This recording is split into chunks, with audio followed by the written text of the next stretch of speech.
నువ్వు కడవ మీద కడవ పెట్టి కదిలితేనమ్మా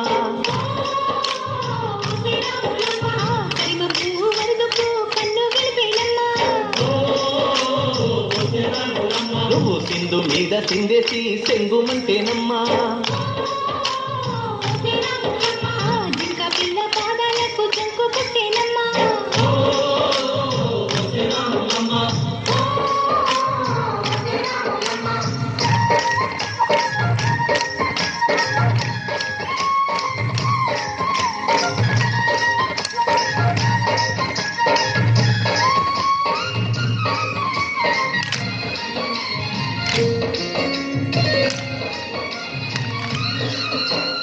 పరుగు పరుగు పాయలోన పైకి పైకి తేలుతుంటే నురగ తీరుగా ఉన్నావే